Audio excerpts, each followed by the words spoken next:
दोस्तों बहुत बहुत स्वागत करता हूं आप सभी का। अभी तक तो हमने ये सुना था कि विधायकों को खरीदा जा रहा है, बेचा जा रहा है, सांसद विधायकों की खरीद फरोख्त हो रही है। लेकिन अब उत्तर प्रदेश की सियासत से जो खबर निकल कर सामने आ रही है उसने लोकतंत्र को शर्मसार करके रख दिया है, क्योंकि राजनीतिक दलों ने करोड़ों में टिकट का सौदा करना शुरू कर दिया है। करोड़ों में विधायकी के टिकट को बेचा जा रहा है। अभी तक तो सिर्फ राजनीतिक दलों पर यह आरोप लगता था कि टिकट के बदले पैसे लिए जाते हैं, लेकिन अब ये बात हकीकत हो गई है। बाकायदा इसको लेकर कैमरे पर राज खोले गए हैं।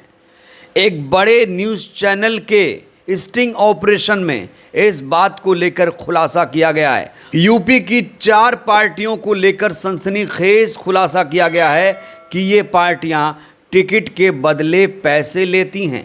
रेट बिल्कुल फिक्स कर दिया गया है और पैसे अकाउंट में नहीं, पैसे आपको कैश देने पड़ेंगे। यानी अब चुनाव वही लड़ पाएगा जिसके पास करोड़ों रुपए हो। तो चलिए दोस्तों, सिलसिलेवार तरीके से आज हम आपको दिखाने जा रहे हैं कि किस पार्टी में कितने रुपए का टिकट मिल रहा है। और आखिर में मैं आपको ओपी राजभर का वो बयान भी दिखाऊंगा जिसमें वो बीजेपी की पोल खोलते हुए नजर आ रहे हैं। लेकिन सबसे पहले ये हेडलाइन देखिए। ये दैनिक भास्कर की इन्वेस्टिगेशन हेडलाइन है। मंत्री राजभर, निषाद, अनुप्रिया पटेल की पार्टियां बेच रही टिकट। यूपी में विधायक टिकट का रेट 2 से 8 करोड़। ऑन कैमरा टिकटों की डील की जा रही है। एक एक करके दोस्तों मैं आपको दिखाने जा रहा हूं कि किस तरीके से यूपी चुनाव में टिकटों का सौदा हो रहा है। तो सबसे पहले बात करते हैं यूपी के कैबिनेट मंत्री संजय निषाद की पार्टी की। इनकी पार्टी का नाम है Nishad party. Nishad party NDA की सहयोगी है। ये है चंद्रमणि निषाद, जो कि पूर्व प्रदेश अध्यक्ष हैं। निषाद पार्टी के मंत्री संजय निषाद के साले बताए जा रहे हैं। और इनसे ऑन कैमरा जब दैनिक भास्कर के पत्रकार ने बात की, एक समाज सेवी की हैसियत से, हमारे पास कुछ ऐसे लोग हैं जो चुनाव लड़ना चाहते हैं, इस तरीके की डील जब हुई तब बात पैसों तक पहुंची। और रेट यहां फिक्स कैसे किया गया है वो दोस्तों आपको खुद ही देखना चाहिए। रवि चंद्रमणि क्या खुलासा कर रहे हैं। चुनाव बड़े अलग अलग तो कम से कम मान के चलिए कि 5 इसका उसमें हो जाएगा तो फिर उसका फिर एक वोट भी नहीं रह जाएगा। पिछली बार कितना चल रहा था?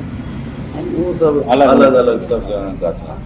कहीं तो 7-8 भी था, कहीं 2-3 भी था, कहीं 5 भी था। सीट वाइज जैसा अगर उस सीट पे बात नहीं बन पाई भाजपा से तो 7 तारीख को जन्मदिन है माननीय मंत्री जी का। और दिन जन्मदिन पे एक तरह से होता ना, कुछ का फर्स्ट इम्प्रेशन लास्ट इम्प्रेशन है, तब ये तो उसी दिन मुलाकात और हम आप करके आपको। यहाँ गौर करने वाली बात यह है कि रवि चंद्रमणि ने कमीशन की भी डिमांड की कि टिकट का जो पैसा है वो तो आपको देना ही पड़ेगा।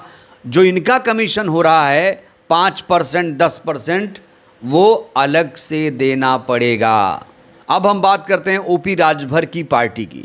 इनको देखिए, इनका नाम है सालिक यादव, जो कि राष्ट्रीय संगठन मंत्री हैं सुभाषपा के।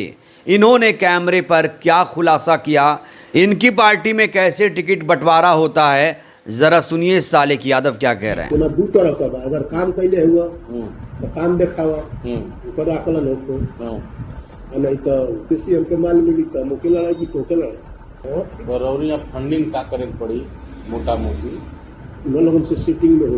जैसे धनंजय सिंह वाला तो पूरा 2 दिन कार्यालय के जरूरी। सालिक यादव ने हमें फोन करके बताया कि राष्ट्रीय अध्यक्ष के बेटे अरविंद राजभर से क्या बात हुई। वो बताओ तो कि भाजपा में तो 10-15 के आसपास बा। हम तो जरा भाजपा भक्ति का छोड़ा, हम चाहने वाले की उनका जाते रहे 7-8 के आसपास, लेकिन हम 6 का हम कर दिया। तो यहाँ 10 से 12 करोड़ रेट तय कर दिया गया है। अगर कोई इनकी पार्टी से चुनाव लड़ना चाहता है तो उसकी जेब में 10 से 12 करोड़ रुपए होना चाहिए, सिर्फ दावेदारी करने के लिए, सिर्फ उम्मीदवार बनने के लिए। अब बात करते हैं अपना दल सोनेलाल की।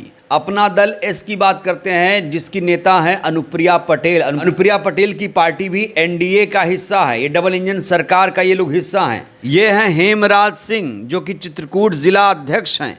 जब इनसे पूछा गया कि आपके पार्टी में टिकटों का बंटवारा कैसे होता है, कोई आपकी पार्टी से कैसे चुनाव लड़ सकता है, तो सुनिए हेमराज सिंह, जो कि मंत्री आशीष सिंह के बहुत करीबी सहयोगी बताए जाते हैं, उन्होंने क्या कुछ कहा है। 8 करोड़ तो हमारे दिखाई जीती है। 8 करोड़। यहाँ से कई लोग गए थे, सब अविनाश जी। अविनाश चंद्रवेदी, एक नरेंद्र पटेल गए थे, हाँ, वो 7 करोड़ दिए थे। वो कहाँ के थे? वो वहाँ के मऊ के, तो वो फिर उनको टिकट नहीं दिया गया, फिर इनको पंडित को दिया गया। अच्छा, ये 1 करोड़ ज्यादा दे दी। नहीं, ये तो सीधे 8 करोड़। अच्छा, मोटा मोटी क्या मान के चले हम लोग? ताना विधायक जी हमारे 8 करोड़ रुपए दिए थे। मतलब अब हम लोग भी उतना ही इंतजाम करेंगे, उससे कम तो लेंगे ना। तो ये कह रहे हैं कि पिछली बार टिकट का रेट 8 करोड़ था, इससे कम नहीं चलेगा। अगर कोई इनकी पार्टी से चुनाव लड़ना चाहता है तो उसे 8 करोड़ देना पड़ेगा। दैनिक भास्कर ने चौथा स्टिंग किया है संजय सिंह चौहान का। संजय सिंह चौहान जनवादी पार्टी सोशलिस्ट के राष्ट्रीय अध्यक्ष हैं। जब इनसे बात की गई कि आपके पार्टी में टिकट कैसे बांटा जाता है, कैसे आप लोग उम्मीदवार तय करते हो, रेट कितना है, तो इसको लेकर संजय सिंह चौहान ने क्या खुलासा किया, देखिए जरा। आपका लक्ष्य विधायक बनना जी, और 14 सितंबर की रैली तक आते आते बनारस में पूर्वांचल की पूरी हवा डुबोगी बीजेपी। इस हालात में आप मेरी आर्थिक मदद करेंगे तो हम अपने अभियान में सफल हो गए, आप अपने अभियान में सफल होंगे। डॉक्टर साहब से बात की तो डॉक्टर साहब ने 1 CR कहा था कि आप मिलने आइए तो 1 CR कर। कितना आप कर देंगे तो थोड़ा सा हम लोगों को इधर रहा एक की व्यवस्था उसकी एक ही बनाएंगे। तो ये कह रहे हैं कि आप पैसे लेकर आओ, आपको टिकट भी देंगे और पदाधिकारी भी बनवा देंगे। तो ये लोग समाज सेवा करने निकले थे, लेकिन आज ये लोग सत्ताधारी पार्टी के साथ मौज काट रहे हैं, जबकि इनकी पार्टी के जो नेता हैं वो धूप में पसीना बहा रहे हैं, दिन रात पार्टी के लिए काम कर रहे हैं। लेकिन जो नेता दिन रात पार्टी के लिए संघर्ष कर रहा है, टिकट के लिए संघर्ष कर रहा है, सोचिए जब उन लोगों ने ये सब सुना होगा, देखा होगा, तो उनके दिल पर क्या गुजरी होगी। दोस्तों, अब आइए जान लेते हैं कि इन चारों पार्टियों की राजनीतिक हैसियत कितनी है। आखिर ये लोग इतनी बढ़ा चढ़ाकर बोली, टिकट की बोली क्यों लगा रहे हैं। तो सबसे पहले संजय निषाद पार्टी की बात करते हैं। इनका वोट बैंक है निषाद, मल्लाह, केवट, बिंद, कश्यप, मांझी। 6% इनके पास वोट बैंक है। क्षेत्र जान लेते हैं जहां पर यूपी में इनका प्रभाव है, खासतौर से गोरखपुर, महाराजगंज, कुशीनगर, संत कबीर नगर, देवरिया, वाराणसी, मिर्ज़ापुर, भदोही, चंदौली, बलिया, गाजीपुर, जौनपुर, मऊ और आजमगढ़। इनकी भागीदारी सरकार में है। 5 विधायक हैं इनके पास, 1 कैबिनेट मंत्री। अब आइए ओपी राजभर की पार्टी की बात कर लेते हैं। सुभाषपा इनकी पार्टी का नाम है। इनका जो वोट बैंक है, कोर वोट बैंक, राजभर का वोट बैंक है 4%। पूर्वांचल की कुछ सीटों पर इनकी पकड़ है और वो इलाके जहां पर इनका प्रभाव है वो है मऊ, गाजीपुर, बलिया, आजमगढ़, जौनपुर, वाराणसी, चंदौली, देवरिया, गोरखपुर। इनके पास अभी 6 विधायक हैं, 1 कैबिनेट मंत्री। अपना दल सोनीलाल की बात करते हैं। अगर इनके वोट बैंक की बात करें तो कहा जाता है कि 8% कुर्मी वोटों पर इनका प्रभाव है, लेकिन कुर्मी वोटों पर एकाधिकार नहीं है। अगर इनके प्रभाव की बात करें, कहाँ इनका प्रभाव है, तो मिर्ज़ापुर, प्रयागराज, कौशाम्बी, प्रतापगढ़, वाराणसी, जौनपुर, सोनभद्र और भदोही। इनके पास 13 विधायक हैं, 1 कैबिनेट मंत्री। अगर मैं जनवादी सोशलिस्ट की बात करूं तो पूर्वांचल के चौहान, नोनिया, कहार वर्ग में 1% वोट बैंक है। चंदौली, वाराणसी, गाजीपुर, मऊ, आजमगढ़, जौनपुर, बलिया, मिर्ज़ापुर, यहाँ पर कहा जा रहा है इनका प्रभाव है, लेकिन सरकार में इनकी कोई भी भागीदारी नहीं है। दोस्तों, अब आइए मैं आपको ओपी राजभर का एक बयान सुना देता हूँ। जब वो बीजेपी में नहीं थे, जब वो एनडीए का हिस्सा नहीं थे, तब वो बीजेपी के लिए क्या बोलते थे। दोस्तों सुनिए जरा। उनके नाम रजिस्ट्री है, कहा उनके नाम रजिस्ट्री है।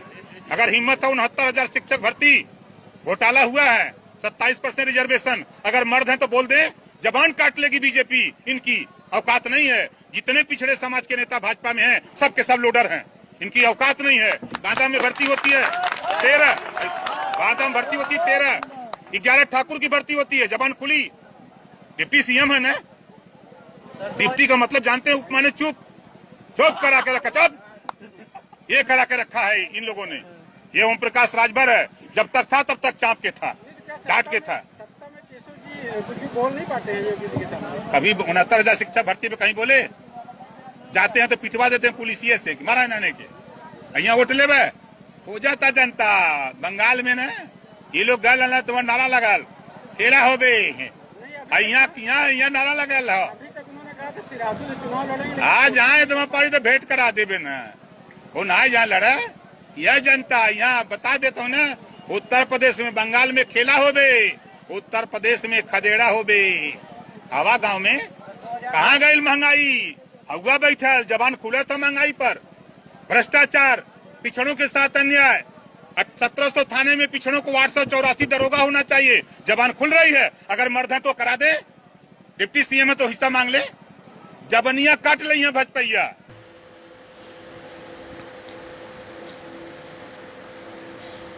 तो दैनिक भास्कर के इस स्टिंग ऑपरेशन से आप लोग कितने सहमत हैं? क्या वाकई इनकी पार्टियों में टिकट का सौदा होता है? अगर राजनीतिक दल टिकटों का सौदा कर रहे हैं तो उन नेताओं का क्या होगा जो ज़मीन पर उतरकर संघर्ष कर रहे हैं, टिकट पाने के लिए संघर्ष कर रहे हैं?